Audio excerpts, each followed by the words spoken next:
Previously on the Clean Energy Show. We have a second confirmed Australian listener. I can't guarantee that she's going to listen to the show. Thought it was time to say thank you to the scientists, and that's what Ellen Burbage did. I'm going to send her a link, and hopefully she listens. It's a nice bit of filmmaking. Let's end the show on this tribute to scientists. Okay, Ellen, if you're listening, we love you. Thank you for all you do. That must feel really awful for the scientists.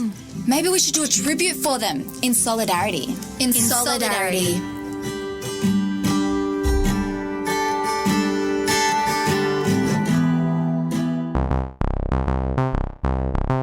Hello and welcome to episode 85 of the Clean Energy Show. I'm Brian Stockton. I'm James Whittingham. This week, Hertz Rent-A-Car orders 100,000 Teslas. Brian and James not invited to COP26 climate summit, but neither is Big Oil. Smartphone maker Xiaomi enters the EV race. All that and so much more on this edition of the Clean Energy Show.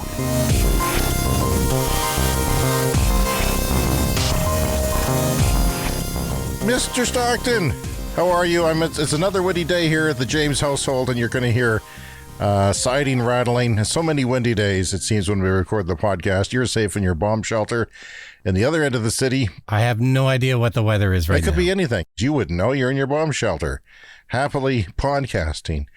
I have to ask, the Kraken kicked off their season this week at their Climate Pledge Arena in Seattle. Did you wear the Kraken hat that you debuted here on the show earlier in the summer? No, I didn't. But I'm trying to find a replay of the game. I missed the game, but It was the Vancouver Canucks playing in Seattle for the first game of the regular season at the Climate Pledge Arena in Seattle. And I'm normally a Vancouver Canucks fan, so that is a game I wanted to see, but I missed it. So we'll see if I can catch a replay or something. I watched a video about the arena, a little bit about the arena, not entirely. It's a plush, very plush space with lots of cool things. And and we talked about it quite some time ago on the podcast. It's Amazon paid for it, and it's an eco-friendly arena where they use like rainwater to make the ice and all kinds of things. I guess it's open and working. So Tesla has reached $1 trillion valuation. Are you still going to be podcasting? Yes. You're heavily invested in Tesla, and you are now the richest podcaster in our city, I think. That is... or at least on this podcast. At least on this podcast, for certain on this podcast. Can I have a wing named after me for the new Stockton cottage, Rammed Earth Cottage, which is... I'll take it under advisement. Yeah, wild day on the Tesla stock today. At this moment, it's up 12.6% in one day. I mean, it's basically they added $100 billion in market cap just today. It's crazy.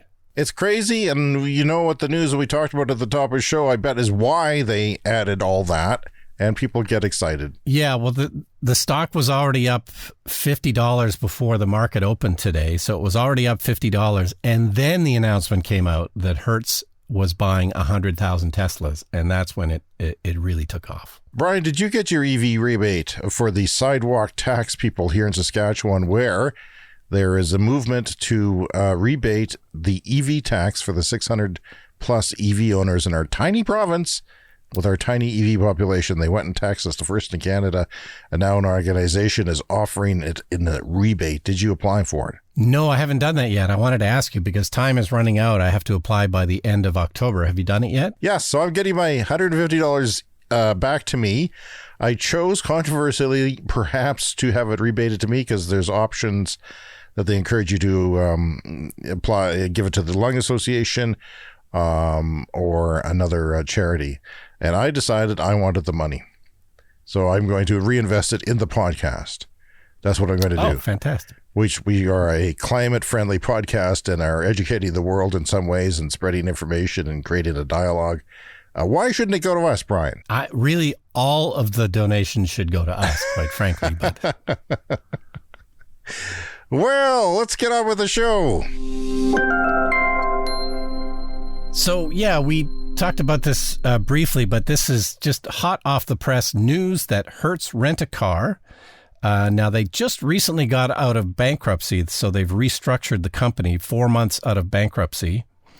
And Bloomberg is reporting this morning that they placed an order for 100,000 Tesla Model 3s in their ambitious plan to electrify their rental car fleet.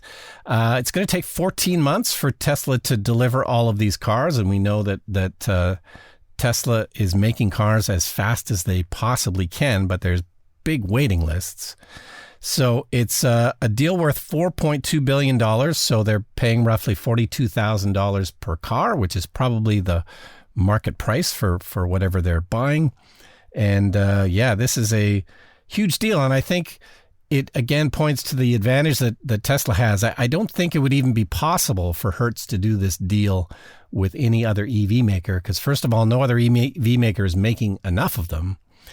And Tesla just has it sorted with the charging network. I really wouldn't want to rent another type of electric car, I don't think, from a car rental place, because the third-party charging network just isn't quite there yet. But you can see how this would work pretty well with Teslas and the supercharger network. I was thinking, Brian, why Tesla? Because Tesla's kind of a hard car to just get into and drive without, because everything is adjusted. Your air vents are adjusted by a joystick and, the on-screen tablet there. There's no buttons in the car. It's just, the on-screen display. Yeah. So it gets kind of tricky to just, unless there was, a video, they could play like welcome to Hertz. This is how you drive this thing. Yeah. I imagine, they're definitely going to have to do little orientations. I would think even probably one-on-one with each person as they rent the car, because there's usually a person that shows you the car anyway. But yeah, it's true. It is a slightly more weird car to drive. There was no word on if they had purchased full self-driving, the full self-driving software. Probably not if it's the $42,000 price. But I could see some of the autopilot features as well being really kind of too complicated, perhaps. There's amazing advanced driver safety features, but everything is a slight learning curve. I would be very actually cautious about a average Joe walking into a Hertz dealership and getting into the car and throwing on autopilot and not really knowing that autopilot requires your full attention, or you could die or kill people, especially today. Interesting, though, that, I'm assuming this is going to take place over some time. Yeah, 14 months. Actually, that's pretty impressive, Brian. 14 months is really quick. When Amazon purchased 100,000 vehicles from Rivian to use as delivery vans, that's over the next 10 years. There's this whole decade, that is what that spans. But 14 months is actually quite impressive. They get building cars. And typically, the stat I heard is that car rental places, they turn their cars over every 13 months, like they're used to buying them and getting rid of them 13 months later. So no word on how long they're going to keep the Teslas, but because it's a kind of a different beast, they might keep them a little bit longer than the usual 13-month turnaround. Or, 14 months from now, maybe they'll buy another 100,000. I don't know. I wonder why. Because, it's kind of like just the wear and tear of the cars on the interior, perhaps. But if I was a large rental company, wouldn't I have just replace the interiors every 13 months? And then the thing would last at least a few years, wouldn't it? Yeah, I don't know. I mean, I've always assumed, it's like when a gasoline car is new, like that first year is when they typically work the best. You have the fewest problems typically in that first year. So that's always why I assumed that they did it, that, if you only keep the cars for a year, 13 months, they stay quite reliable. Keep in mind that when we're talking about robotaxis for Tesla in the future, that they are talking about 1.5 million miles. At least a million. Per car, They won't have the same policy about perfection on the scratches and the wear and tear if they do in fact run them that long. Maybe if you are the king of robotaxis in the world, you do have interiors ready to be replaced and you can swap them out, or you take the motors out, or maybe, I don't know. What do you think? Yeah, it's hard to say. I do think that they're going to probably keep them longer than the usual. But also there was a tweet this morning from Musk responding to the Hertz deal, and somebody asked him if your driver profile from, like if you own a Tesla, you have a driver profile. And the feature is not finished yet, but in the future, you will be able to rent a Hertz car. And if you already have a Tesla and a Tesla profile, it will remember your like seat positions and everything as soon as you get in the car. That's amazing, in your mirror positions and all. Just sort of, you can get it into it and go. But I would have thunk that maybe a different car company with a more standard car would have been a better fit, because they say that the Volkswagen ID4, the Mustang Machi are all very regular car-like cars, and they don't require much of a change. But as you said, they just can't. They're not going to make any. Yeah, the charging network, and nobody else is making enough of them. I really think they'd have trouble if they ordered 100,000 cars from somebody else. They'd have trouble getting them within 14 months. And Hertz is building some of its own charging infrastructure. I imagine that is definitely at their outlets and at airports where they have, where they're on the ground. I can't see them building their own superchargers anywhere, but they weren't specific about that. It's very interesting. And, one of the great things about this is that it gets EVs into everybody's hands. If you're on a business trip or on vacation, I've recommended to people, if you want to try a Tesla or you want to try a car, next time you're in a big city, rent one. There are some rental companies that will have them. May not be completely convenient. You may not get one at the airport, but there are other companies that will have them. I mean, you could even get Lyft rides, rideshare rides in green vehicles. And the riders, the owners of the car get paid a premium, and you pay a premium for that carbon-free experience. No, I mean, if you're a big rental car company like that, you don't order 100,000 cars lightly. Clearly, they've done the math, and the math must work, or they wouldn't have done it. And here's one more thing, Brian. We're not there yet, but I'm going to assume that the Tesla safety features will be in a very good state in a year or two. Yeah. And maybe we can say 14 months when these deliveries are done, and you could have less accidents. You have less accidents, you have less insurance. And already Tesla is starting to offer insurance in Texas and California because they know that their drivers are having less accidents, their cars are having less accidents.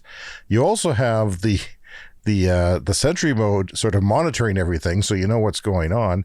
There was just a story on Canadian national media about people returning rental cars and having the catalytic converters stolen when they return after hours. They get billed for these, tremendously expensive items that have rare earth minerals in them. That's apparently a huge problem in Canada and elsewhere. Catalytic converters getting stolen because of the metals in them. It's wild. Here's something I found interesting that ARK Invest's Tasha Akini said. She says the Hertz deal could offer free advertising for Tesla and the opportunity for a partner in a robotaxi fleet down the road, and even help with management and maintenance of said fleet, which is what this investment firm is counting on, is full self-driving becoming a thing, and Tesla winning the robotaxi race.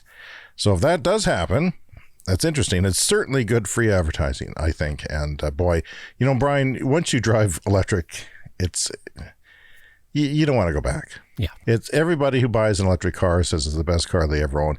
Even the people who've turned them in and said, it doesn't meet my range needs in the wintertime or whatever, they always say, it's the best car I ever drove. I'm really sorry to have to turn it back in and get something else, but my commute's 6 hours long. Yeah, in addition to free advertising too, Hertz released a commercial. This is more breaking news. It just came out before we recorded. Yeah, they've shot a commercial with Tom Brady, the famous quarterback, and it's a commercial where they go into a parking garage and it's filled with Teslas, and it's like, if you want to drive electric, come to Hertz. And then there's Tom Brady sitting in a chair, and he's got a charging cord plugged into his chest, like he's an electric human. And that just came out. Let's play a clip from that. Our new EV rental fleet is the absolute GOAT. Nice. Speaking of goats, is that Tom Brady? Yeah. He comes in to recharge, get software updates.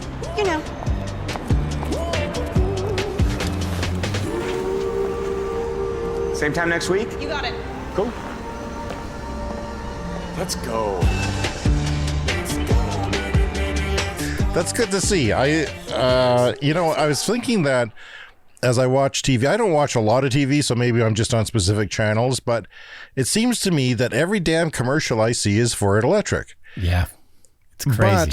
But you can't go buy an electric car that easily. Yeah. A lot of it is just people saying, companies saying we're electric, so therefore we're advanced. I know you're hearing a lot about electric stuff. Well, we're on top of it. You can't go buy one of our vehicles, but trust us, one is coming, and we'll sell lots of them one day, but right now we're not. Tesla, of course, does not advertise. A lot of people, I don't know, the types of people who listen to our show may not know that Tesla officially does not advertise ever.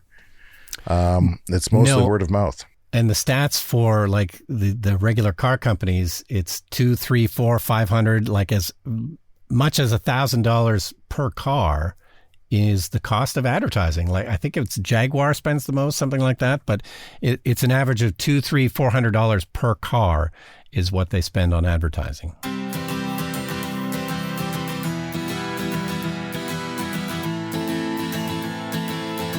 Brian, the Alberta government has released a report on supposed Ford-funded influences bad-mouthing oil and gas from the tar sands province next door to us.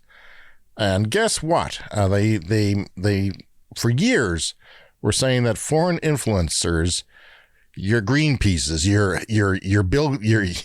Bill Gates, your Bill Clintons, all the Bills were secretly bad-mouthing and putting money into Canada from the United States to make Alberta look bad, as if it isn't bad. Jesus, I mean, come on.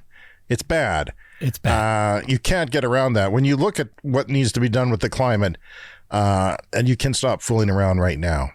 This is in the New York Times, and it says, when the Alberta released its report into foreign influence of environmental groups on Thursday, this is this past Thursday, Jason Kennedy, the premier, was conspicuously absent. Wasn't there to say, hey, look at this, because there was nothing to look at. During the 2019 election in the province, Mr. Kennedy would roar up to podiums in his full-size pickup truck, much like our premier here in Saskatchewan does, and generally tell enthusiastic crowds that anti-Alberta companies and campaigns were largely the work of foreign influence and money. No, they weren't. It turns out they weren't. And we keep learning, don't we, about what actually big oil is doing in this regard on the other side of the fence. Yeah, it's largely Canadians that are complaining about the oil sands. It's disgustating. And, just at over the lunch hour, just before we recorded today, our own premier in Saskatchewan was holding a state of the province. And, of course, we have the worst COVID situation in Canada and one of the worst in North America. Our ICUs are flying people thousands of kilometers away, right across the continent, because they're full. And what is he talking about? He's talking about how great things are. And he even mentioned small modular nuclear reactors. And I'm upset by that, because that's disturbing.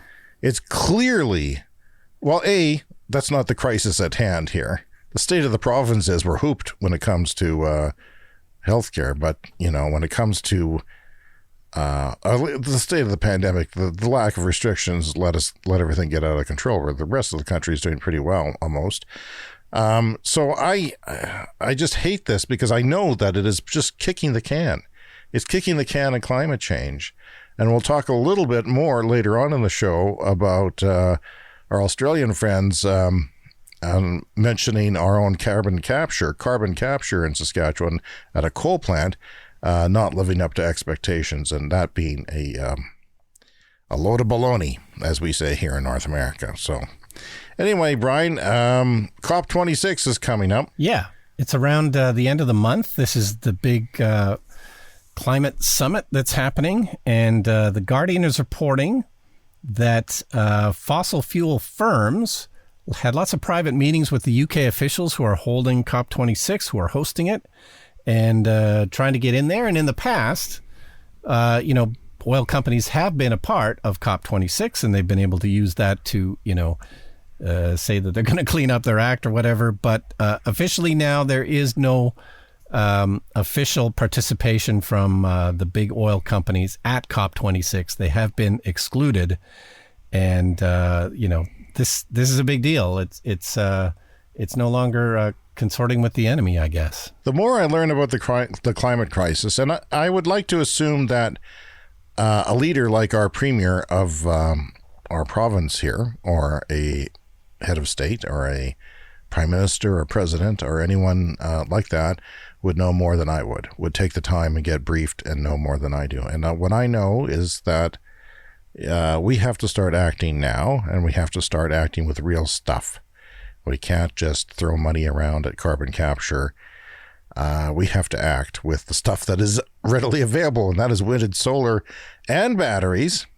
Batteries are in fact available and can start being deployed, and there's other methods of storage as well. We have to do that now, not tomorrow, now, yesterday even. There's a lot of things around COP26 where we're learning about oil companies trying to undermine things, and corporations and countries try to leave out information on the reports, and we can't fool. We're beyond this toying around for business gain or political gain. We need to right now act. Yeah, well, let's hope. I mean, I will say again, you and I were not invited either to COP26, so that's their, I don't know, first big mistake. We could have sailed over. We could have sailed. All the big weather bombs are in the Pacific right now. We could have gone over the Atlantic. Yeah, sure. I've got a kayak. I've got two.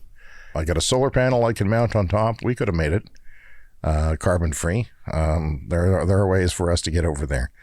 So they've been given prominent platforms there before. And to the oil companies, I say, screw you. I don't care anymore. I'm done caring. I can't. I don't care about your jobs. I don't care about what you provide to the economy. We're beyond that. It's not like I don't care about people, but the planet comes first, and we can solve the other problems later. So, Chinese smartphone maker is getting into the electric car market. What's up with that? Yeah, well, last week we reported on Foxconn, who were announcing. Foxconn is the manufacturer of Apple's iPhones. They announced that they're trying to get into the electric car game. And now Xiaomi, they're aiming for total sales of 900,000 cars starting in 2024 for 3 years. So, 300,000 cars a year for 2024 to 27. They have made so far a $1.54 billion investment. They're expected to spend $10 billion over the next decade. So, this is part of the gold rush. And it kind of makes sense that I think smartphone makers and battery makers are getting into this game, rather than the legacy automakers whose expertise is really in, combustion engines. People often think that the Chinese vehicle makers are making small, cheap garbage. For instance, one of the e-bike reviewers on electric recently reviewed a $2,000 pickup truck that they got in a crate from China. Did you watch that one? Like a golf cart kind of thing. But it has power windows and air conditioning, which was an option. But it was already starting to rust, which bothered me. And it was pretty banged up from coming over on the ship. I think it was like $4,000 or $5,000 US once you paid for the shipping, but it was a $2,000 Alibaba item, I think. That's where he got it from. So, yeah, but that's not the case. They're starting to make real cars with German and American designers and engineering, and they'll have to prove themselves, but in North America, but they're coming, and they'll be here on our streets soon, and people will start, like Hyundai a few years ago, starting to accept them. So yeah, Tesla's still out in front in terms of total production and everything, but absolutely the Chinese car makers are starting to catch up.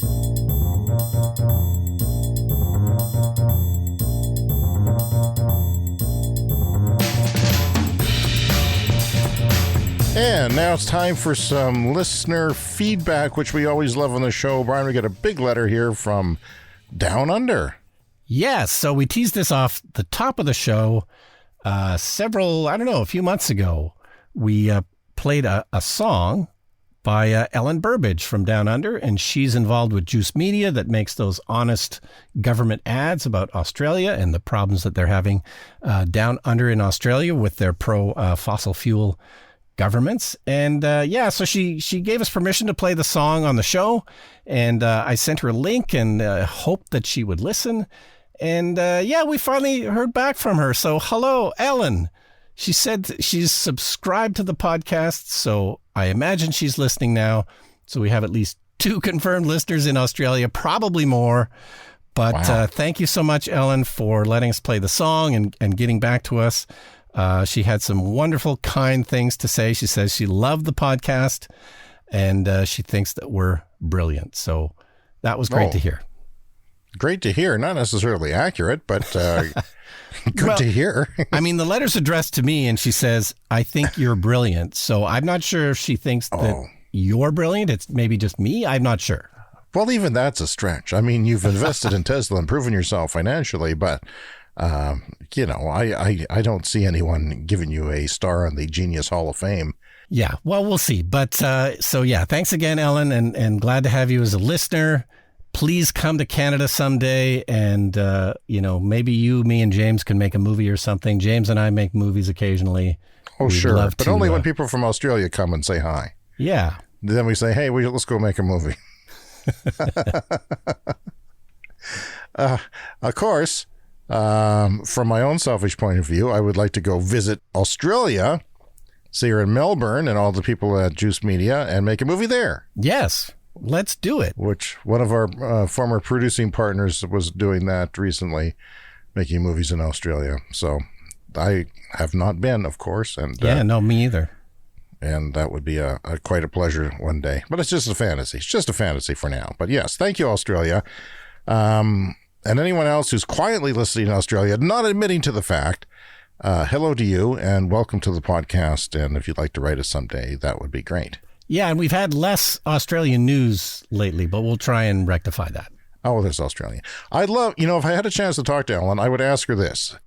The guy who runs Juice Media is a former academic who left the university. And I forget what it was, government policy or finances, something financial, or I can't remember. But it was nothing related to comedy. His videos are pretty funny. Yeah. Like there's some biting satire and humor in there that they're doing a great job with that. Proof that academics have a sense of humor. Perhaps it could happen. I mean, not around here, but it could happen somewhere, and maybe in Australia. If you're a new listener, I'm an academic. Yes, he is. And if you're a new listener, he's still not funny. Okay. Okay. Letter number 2. Last week you said we were talking about a video on our TikTok channel that got 200,000 views, and it's now 250,000. We're big on TikTok. And I was saying, well, Brian, it doesn't translate into listeners. And you said, if anyone out there came to us to listen to the podcast from TikTok, let us know. And somebody did, to my surprise, and I'm very happy. Jason in Ontario, Canada, says, hi, I'm a dairy farmer from Ontario. I discovered you guys on TikTok, and I jumped over to the podcast. I really like how down-to-earth your content is, and that you discuss the economics of switching to electric. Thanks for the great hours of listening and learning. Thank you, Jason. That's terrific. I have one caveat, though. Yeah. Brian, on a personal level. I'm worried that we're going to start talking about the disruption of the dairy industry too much. And now in the back of my mind, I'm going to think there could be... I didn't think a dairy farmer was listening. I never thought of that. Yikes. And now I feel bad that this is a topic that we discuss is food disruption and what's expected in the future. And with fake foods and how dairy is expected to be the first disrupted by that. Yeah, it's Jason, don't blame us. That's Tony Seba who says that. We're the messenger. By 2030, dairy could be very, very heavily disrupted. But this is your warning. I will say this. If it's true, and if we keep following it, and it turns out to be true, he'll be the first dairy farmer to know about it. So he'll be ahead of the game. Yes. However he wants to deal with that. And he calls us down to earth. You know, Brian, I've often thought we were down to earth. But somebody's actually come out and said it. I thought of myself as high and mighty, but okay. We love to hear from you. So contact us at cleanenergyshow@gmail.com or on Twitter or our ever popular exploding TikTok channel at Clean Energy Pod. And don't forget to check out our YouTube channel as well for special features and rants and video reviews and clips from the show.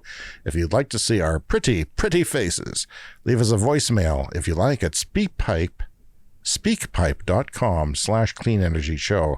And Brian, coming up later in the show is the lightning round, where we skim through the rest of this week's headlines.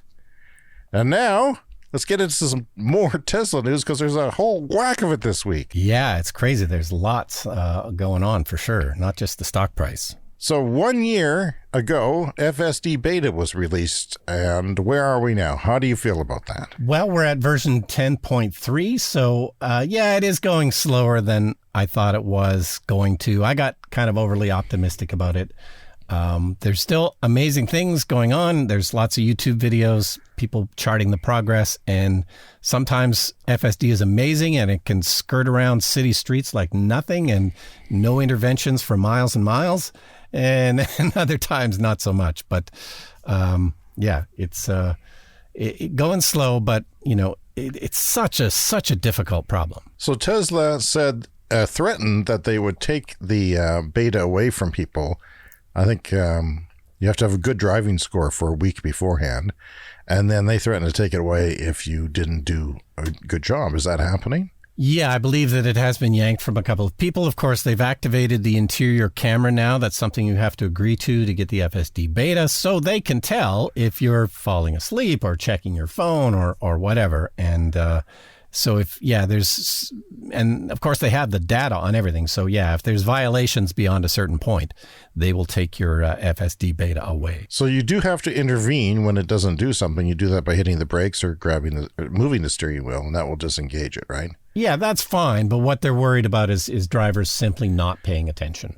I'm worried about that with 100,000, well, more than 100,000, potentially millions of rental car people renting those 100,000 Teslas from Hertz.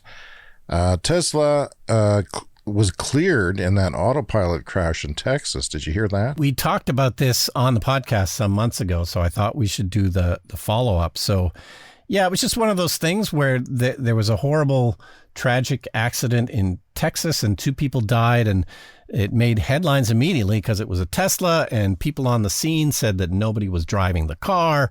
And so it was immediately turned into one of these autopilot kills kind of stories. But the investigation is complete. They have the event data recorder from the Tesla, which of course records everything like we've been talking about. And Tesla has been cleared. This is a driver error problem. They just sped up real fast and hit a tree, it sounds like. It's a sad story. But yeah, I thought we should update that since we had talked about that in the past. Brian, it's so windy that the camera we use for recording our YouTube portion of the show is shaking. And it's a wide-angle lens, and it's still noticeably shaking. It's crazy windy here on the second floor. Put a stabilizer filter on that shot. I have to stabilize my tripod shot. Thank you, climate change. Brian, it's time for a segment we haven't had on the show for a long time that I'm happy to bring back. Oil ban. That's right. It's our fabulous oil ban segment where some country, jurisdiction, or city has announced the banning of a sale of a gasoline vehicles at a certain date. Can you tell us who wins this week? Yeah, so this is Chile in South America, and they have announced a light and medium duty internal combustion engine ban by 2035. Good job. So that's basically combustion cars and trucks. Electric by 2035, all new sales. Nice work, Chile. I enjoy your country. If you're listening in Chile, send us an email because we watched the Long Way Up with the Rivians and the electric motorcycles from Harley Davidson. Apple TV, great show. Yeah, I've never been to South America. but that show was a great introduction to it, and I hope to go someday. We'll do a tour to Australia and then South America. If you're a rich person in Chile listening to us, and you'd like to sponsor us coming there to do a show, why not? Why not? Like, let's just have them sponsor us for a vacation. We don't have to do a show. Well, it's not that much work to do a show. I mean, it's worth it, isn't it? I mean, come on, you lazy bastard. So we like to talk about air source heat pumps on the show. This is the technology of the future that will help us heat our homes with electricity. It's just super efficient electrical heating. And I'm hoping to put something like that in my house eventually, but we live in a super frigid part of Canada, so they don't work as well. But in the UK, slightly more moderate winters, they're now offering £5,000 grants to people to replace their home fossil fuel burning heaters with air source heat pumps. So that's the kind of climate like Australia, where air source heat pumps are going to work all year round. It's around minus 20 Celsius that they start to maybe not work that well. But they found that home heating in UK, in the studies that they've done, it's really a huge part of their pollution problem that they have in the UK. So this is going to go a long way to curbing that. And we were talking about it recently and frequently on the show. But of course, here where we live, it's a bit cold for them to work year round. But I was just thinking, maybe, like a province like British Columbia, maybe heat pumps will start taking off there. And then sure enough, I saw on social media that BC Hydro, the electric company, is promoting air source heat pumps in British Columbia. They're, it's a lot more mild, the climate there. So things are happening. Things are changing. Air source heat pumps are the future. You and I worry about minus 20. We talk about that with our electric cars because it affects them. And but England, the UK as a whole, they don't get minus 20, as far as I know. In fact, a lot of the times they have highs above zero, above freezing in the wintertime. So because they're an island on the ocean, like BC is a coastal area, which is moderated by the ocean in winter and summer. So maybe that's the perfect, we need to start building a lot of these suckers. There's not a lot of them out there right now, right? I mean, we need to start getting the price down and getting the technology proven and accepted by people. So if we start here in BC and work our way across the country, that'll help. And I have a friend who lives in New Brunswick in Canada on the other coast, the East Coast. And she has an air source heat pump in her home as a kind of supplementary heating. Like it had a natural gas boiler, but the house wasn't always warm enough. So she has an air source heat pump on the East Coast. So as we decarbonize in colder climates like Canada, where we are, it's going to take a great deal of, we're going to have to force everybody to get a heat pump basically and get rid of their natural gas furnace at some time in the next 25 years, say. That's going to have to happen, and governments are probably going to have to either de-incentivize natural gas, keep making it go up in price with carbon taxes, or help with the do more, because the heat pumps are pretty expensive. How much are they? Do you know? Like they're a few $1,000s. I'm not totally sure, but the grant in the UK is £5,000, so that'll probably that'll help. No, and that's what I plan to do. And both use the same systems in your house, and I already have a forced air furnace, so it just, you hook it in, it uses the same ducting and everything.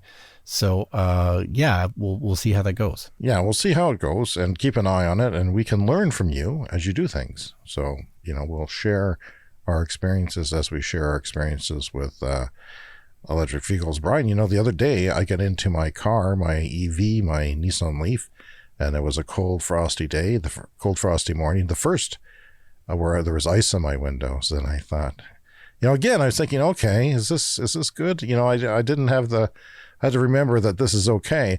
So I turned it on defrost, got in, turned it on defrost. It wasn't preheated or anything because my daughter missed her school bus. So I got in and started my wife's car because it was all frosty, her combustion vehicle, the Prius.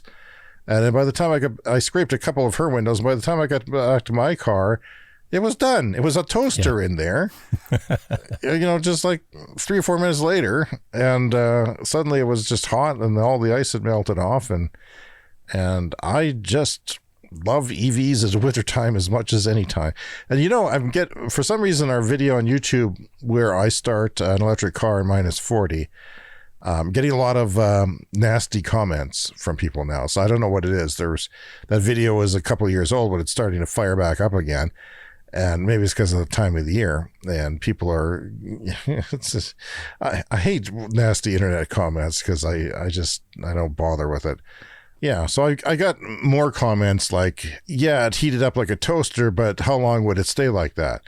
If it wasn't plugged in, what would it be like? Well, now I got to go make these videos. If it turns -40 this year, I got to go make a bunch more videos to show that the naysayers that, no, you don't have to plug them in. They'll heat themselves.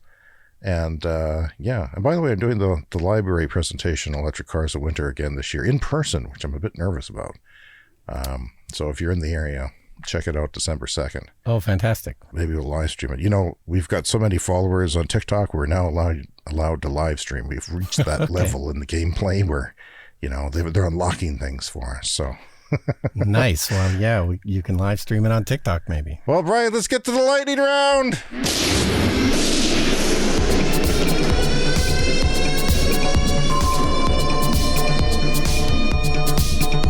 This, of course, is where we breeze through the headlines and clean up everything that we missed to finish up the show. And Brian, some large UK businesses will have to start disclosing their environmental impact under new rules set to be brought in by the Treasury Department. The aim is to combat greenwashing, where firms make misleading claims about their environmental commitments. I'm slapping my desk, I'm pounding it. I'm applauding this. This is really good. Everyone should do this. Yeah, you hate greenwashing. It raises your blood pressure. Everyone should hate greenwashing because we're getting BS'd. We're getting BS'd by our governments wanting to buy nuclear reactors that don't exist yet, that are more expensive, that we'll deal with decades down the road. Meanwhile, we'll make lots of money selling our oil and killing the planet, making it X point degrees warmer. Rivian continues handing over RT1 electric pickup trucks to its employees, and there's still no customer deliveries, and their production rate is 1 electric pickup truck per day. That's alarming. It's a slightly alarming figure, but let's cut them some slack because they're right at the beginning of production, so obviously it's going to be slow. But I think we were all hoping they might be making more than 1 a day at this point. Yes, let's ramp. BMW announced that it has started series production of the BMW i4, not to be confused with the Volkswagen ID4. The i3 was this little car, which, by the way, Larry David's character used to drive that on Curb Your Enthusiasm. I watched the premiere of season 11 last night, and he's driving an Audi. And I can't tell if it's an electric Audi, but I'm assuming that it is. But probably, it's much different. Yeah. Much different than his i3, which was a quirky little car, but highly enjoyed by people who had it. My concern was when buying used is that it's made out of carbon fiber. So if you have a fender bender, it's like $10,000 to replace that carbon fiber chunk of the front end of the car or something. Not a cheap car. Yeah, so that's in their Munich factory. Tesla has given an update on the Cybertruck, confirming that it has, in fact, does have new prototypes driving around and giving some hope on the timeline of production. It does not have mirrors. I mean, it does have mirrors. It does have mirrors, as we all knew they had to because it's the law, right? Yeah, different jurisdictions have different laws, but lots of places require the car to have side mirrors. Of course, the Tesla prototypes of the Cybertruck up until now did not have them. It's just supposed to use cameras as the side view mirrors. But Musk tweeted that it will come with mirrors, but they will be user removable. So if it is legal in your jurisdiction to go without mirrors, apparently you'll be able to take them off. Tesla has announced to they're tripling the size of the supercharger network within 2 years. Do you believe this? I do, because the Chinese manufacturing of those superchargers are now kind of modular. They're all embedded in concrete and delivered on a crate, and it seems to be a fast way of outputting them. Yeah, it's probably the installation that might be the holdup. It's never a quick thing to install a supercharger station, but that's their goal. We'll see if they can stick to it. And our friends in our sister city in Saskatoon, congratulations to you. You got your first Tesla supercharger turned on this week, and they went down and had a ceremony. The mayor spoke, and they had the Boring Company, Elon Musk flamethrower ready to go, but it didn't work. It must have been out of Elon juice, and they couldn't burn the ribbon which is traditional here in Saskatchewan.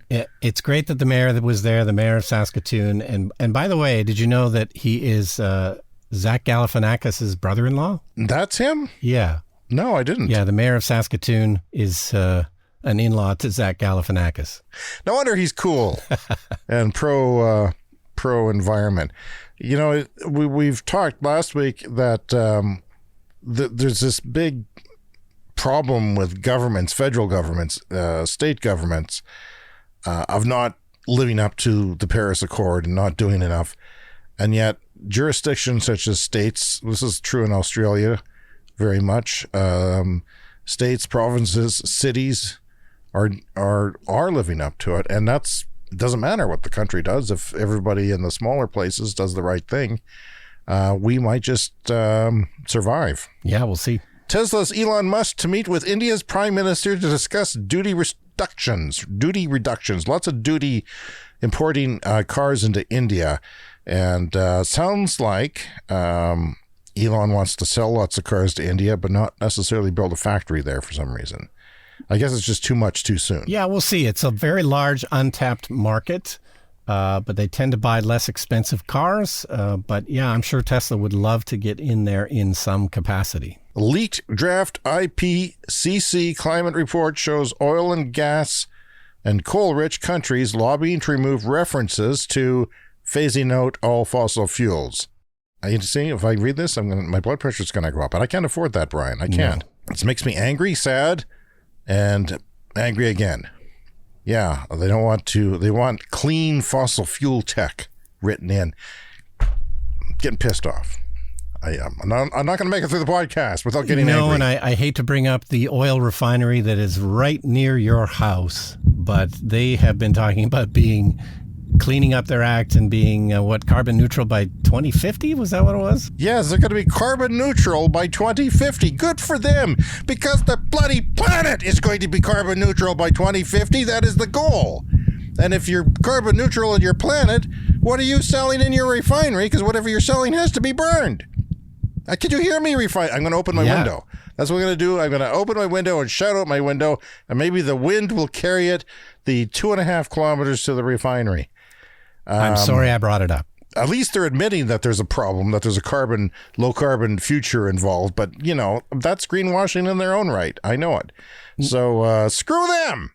And the pipelines that go behind my house, I want them removed. I want to put in a nice dinosaur park to remember the pipelines that were once there. That's what we'll do. Little statue, swing sets and trees and happy things. They can't plant trees and pipeline easements. It's just a field. The gophers go down and dig. They kill the gophers. No trees. The roots of the trees could go down and damage the pipes. So, of course, yeah. I guess so, Brian. I guess so. Yeah. UN declares access to a clean environment as a human right, and I'm happy for that. Some believe this has life-changing potential in the world, where the global environmental crisis causes more than 1 million premature deaths every year, Brian. Yeah, it's not necessarily a binding thing. I mean, it's not a law that they can pass around the world, but it is a huge, huge step forward. Canadian battery electric vehicle registrations have risen 166%. Take that, Premier of our province, who thinks they're never going to happen. The ZEV market, as we say in Canada, or ZEV market, as they say elsewhere, market share has increased to 5% in Q2 of 2021. That's decent for Canada. No, that's not bad at all. I'm a little surprised it's that high. And it's ahead of the United States. The Ford Mustang Mach-E electric vehicle has entered production in China, and I didn't know they were making them in China as well as the United States. Yeah, I just heard that too. That's a big deal. It's just started. We'll see how many they can make. The jackwagons at Toyota have announced $3.4 $3.4 billion for a battery-related investment in the United States. Greenwashing, Toyota washing, what do you want to call this? Desperation? Yeah, I don't know. What's to say anymore? Finally, on this week's show, Shell has come out. That's right, Shell, as in Shell Oil, has come out with a branded portable dual-voltage EVSE, which we commonly call, mistakenly, EV chargers or EV charging cables. There's a Shell-branded... I should get this. My brother-in-law from the oil industry is coming back. I should get this before he gets here. If anyone has one, send it to me. I should, because it would be like, it's truly like, in my electric car presentation, I talk about how you have a gas station on your front porch. I have an oil well on my roof, which is the solar panels, and the refinery, and the pipeline is a cable, of course. The refinery is the inverter in my laundry room, and the gas station is in my front driveway. I own all this. It's all mine, and I get all the profits from it. So a Shell would just be funny to have. Yeah, and something because it would look like a gas station. We maybe don't talk about enough on the show, but really everything is becoming decentralized with this switch to clean energy. So we've always relied on these centralized mechanisms for refining oil and putting it in gas stations and stuff. But it's a massive shift to decentralize the entire power grid around the world. And this is a huge kind of step change that I don't think gets enough attention. Well, Brian, that's our time for this week. Whether you are in Australia listening to the show on a dairy farm in Ontario or in India waiting for Tesla to come into your country, consider rating and reviewing our show on iTunes. We'll see you on TikTok and everywhere else. Check out our Twitter channels and everywhere where we'll be, and we'll see you next week. See you next week.